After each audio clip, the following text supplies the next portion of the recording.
Welcome to Dark Horizon Creations.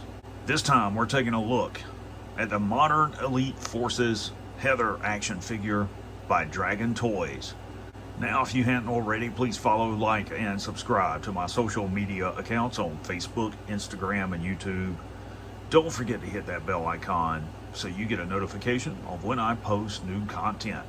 Alright, so I got a really cool toy review for everyone. So, earlier today, I was browsing Marketplace and I came across this action figure for $5. And I didn't know anything about it, had never seen it before. I thought it looked really cool. So I drove to the location where the action figure was at. It was in a town about an hour away. And I don't know if the seller needed food, toilet paper, or tampons, but she actually sold this action figure to me for $4. Now, she claimed that it was new in the box, had never been opened, but my autism told me otherwise. I smelled a lie because I saw that the bottom flap had been opened. So I pulled the tray partially out of the box. The figure looked okay, so I went ahead and got it. So after I got back home, I opened the box, pulled the tray out, saw the box had what appears to be mold in it from water damage. I lifted the top cover off of the tray. I saw that the figure and the accessories had not been open, they hadn't been taken out. So I began doing my homework to try to find out what I could about this action figure. So the first thing I did was Google what I had in front of me, the information off the packaging. I saw a couple of listings for similar figures on eBay. I tried scanning the barcode, it come up with nothing. There was one of these action figures on eBay loose for close to $80. And it gave the name of the action figure, Heather, and all the seller said was that it was rare. And I learned that this action figure was a Dragon Toys exclusive at DragonCon in 2004. They had the actual female soldier it's based off of there as a guest for the unveiling of this figure. They produced it in really limited numbers. It is one of the rarest figures that they have ever made. So I think it's worth a little more than $4. I went to the Dragon Models website and I learned that the action figure is based off of a real-world U.S. Army female soldier named Heather. She was assigned to Headquarters Company, Engineer Brigade, 1st ID. Born on 20 June 1979 in Mesa, Arizona. She enlisted in the U.S. Army on 18 May year 2000. From 18 December 2000 to 17 May 01, she served as a unit supply specialist at 82nd Engineering Battalion at Warner Barracks in Bamberg, Germany. 17 May 01 to 16 June 03, she served as the S4 Logistics Supply Specialist, Headquarters Company, 1st Infantry Division, Engineer Brigade, Warner Barracks in Bamberg. It says she left the U.S. Army on 17 June 2003. Really short career in the military. So let's talk about the packaging. Now, again, this isn't the outer packaging that this action figure was sold in. It actually had a really nice display box that the inner tray was in. I looked it up, saw an image of it. So I'm just going to assume that they either destroyed the packaging or lost it, because no collector would handle packaging in that way, and just took the tray and put it in the sleeve of another figure from the same line. Alright, so here we have the action figure outside of the packaging. My initial impression is this: it's a really nice figure. I don't like the head sculpt. You would think with this being a limited edition that they would have included an interchangeable head sculpt with a more serious portrait. They didn't do that. These head sculpts are interchangeable. So if I decide to keep this action figure, what I'll end up doing is ordering a 1/6 scale balaclava or bandana to go around the lower part of her face so that she looks mildly interested in being aggressive in combat. The way she looks right now, she could be the Joker's girlfriend. So let's bring her in closer so you guys can see the attention to detail on that head sculpt there. You can see she's got braids on the side of her hair. They would have only done that if the soldier actually wore her hair like that, because they would have interviewed her, asked her specific questions when they were making these head sculpts. Really nice, thick cloth material for the BDUs, almost like the real material, to be honest with you. From Delta Mills. No longer in operation. So that's really cool. As far as articulation,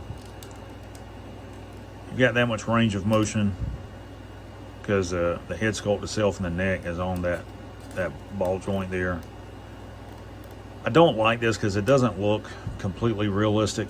You know, if it were articulated here, that would be better.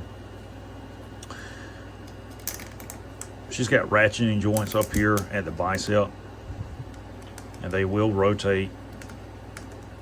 And I don't know if she has a butterfly joint or not, to be honest with you guys. So what I'll do is I'll just pop her shirt open. We'll take a look. No butterfly joint. She does have double jointed elbows. Full range of motion there. And then she's got rotating wrist, and her hands are on a hinge. So that's really cool. That increases the range of articulation. Now you can see that she's got a ball joint down here at the lower torso, and then one for the upper torso there. Give her a full range of motion. Back that back off. For legs forward, and they will go out to the side there. Thigh rotation, double jointed knee, leg rotation, and if I'm not mistaken, yeah, foot stayed in there, it popped off.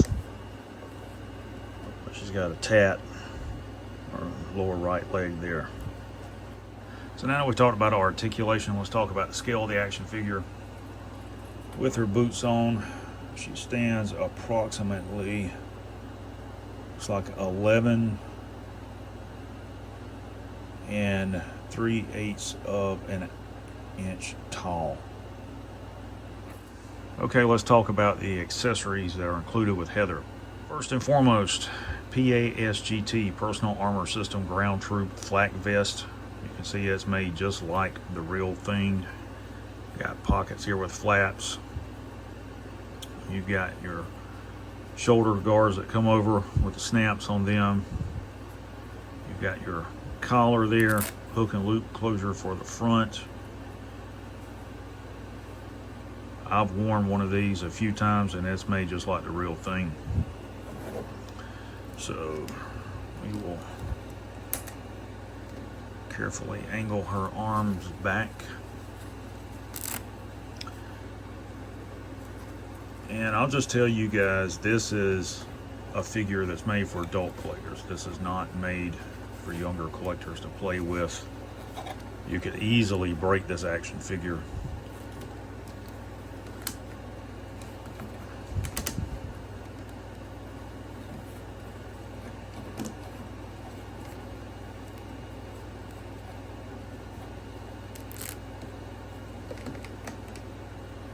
Back on her so she's protected. Next, we'll talk about the hair pieces. She does include 2 interchangeable hair pieces. You've got a ponytail that can plug into the port on the back, or this bun.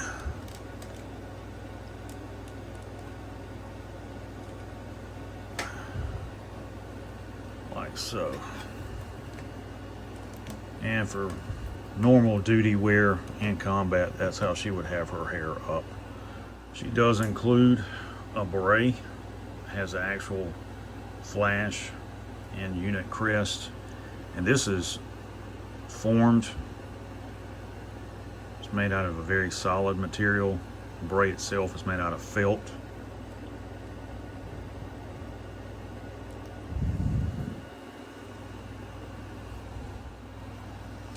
She also includes this wristwatch. She's got her web belt that has a new style buckle they come out with in the early 90s. And the reason they made the buckle like this is because the old style quick release buckle had a tendency to come loose and release the belt if it had something putting pressure on it. belt keepers. They're real, they're made out of rubber. The belt itself is made out of rubber. This is really fragile. That's very fragile ABS plastic there, very thin. She also includes M9 bayonet. You can see the blade is warped. That could be remedied by submerging that in some really hot tap water or lightly boiling water for a few seconds, let it get soft, straighten it out, and then dip it in cold water. And you can see it's got this large round section that's to go over the muzzle of an M16A1. Back here on the back, it's got a clip that would clip onto the bayonet lug on the bottom of the barrel. It does include a sheath for the knife. You would have your sharpening stone in there, and I don't know if those claps will actually open or not. Yeah, it's got a mushroom peg, so you can slide the knife in. Just get those back out of the way, and then you've got your belt buckle there. And this part on the front, I guess it's actually functioning, but this is designed as a bolt cutter. That's what that's for. Like to cut wire on a fence. That's why it's made that way. And that's really neat that they create a toy with that much detail, and that just broke off. I was afraid that was going to happen. It's okay, I'll get that off of there and glue it back on. But that's really, really soft plastic. That's why it broke. See that there. Next, she does include M249 saw. And this thing is really realistic. I do like this. And again, there's a lot of plastic parts on here that could break easily. You've got another sling loop there. You've got your folding bipods that can come down from underneath the handle there. Gas adjustment there. Barrel front sight. And your carry handle on this side, which will fold up. Charging handle. Your front sight. Rear sight with the peep sight on it. And I'm presuming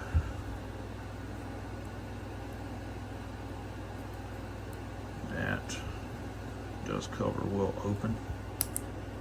Yep, dust cover will pop open. And you take your magazine. It's got a box mag. Slide it in underneath there. And feed your rounds through. Walk them in. I don't know if these are actually going to do that or not because it's a toy. Let's see if they'll stay down.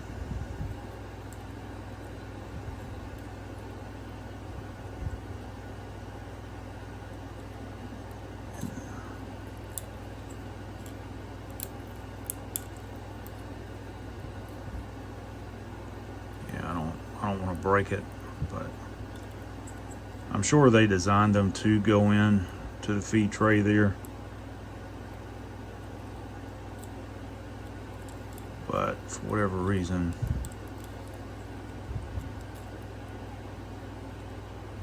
I don't want to do that. I'm going to put a dust cover back down on it. I don't want to break this. That's really, really fragile. A lot of small parts on there. And typically with these, you would see them mounted like with a EOTech. Sometimes you might see an L can on one of these. And there's your sling. All right, next I want to talk about the LBV 88 vest. And you can see I've got the pistol belt threaded through there, got the butt pack on there, the bayonet, the holster on there. And we'll bring her arms back, get this on.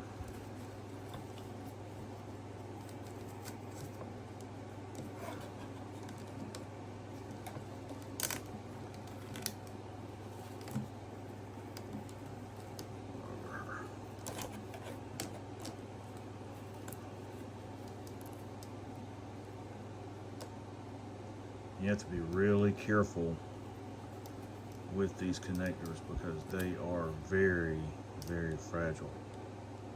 If you break one, that's it.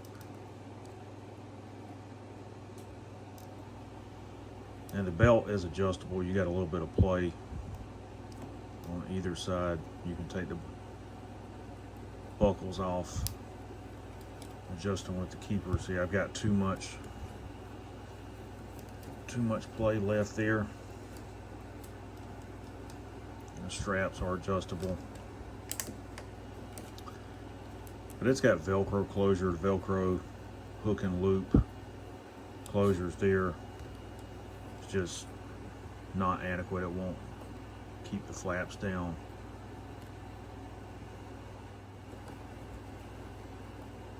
And you can adjust all the straps on it, so choose to do so. It's very disappointing from a collector standpoint.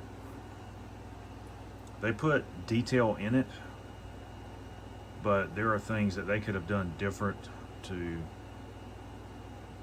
make it better so that you didn't have to worry about it breaking. That brings me to one of the next things I want to talk about, the canteen covers. You can see it's made out of really rigid plastic, and the canteen is supposed to fit inside of there, which is made out of soft rubber, and then you're supposed to be able to pull the flaps down, and they're supposed to tab over these pegs just like a real world canteen cover. But it doesn't work because these pop off because of the tension that it's under. So I've purchased some 1/6 scale canteens with the cloth cover in the past, and I may order a couple for her to go on her LBV 88 just so I don't have to put up with this crap. And they actually have real keepers that will unsnap and then snap onto that belt. I mistakenly thought this was an entrenching tool cover. This is labeled as a night vision pouch, I presume for the AM PVS-7 Bravos that they used to issue to everyone. Then of course she's got a gas mask pouch, hook and loop on it.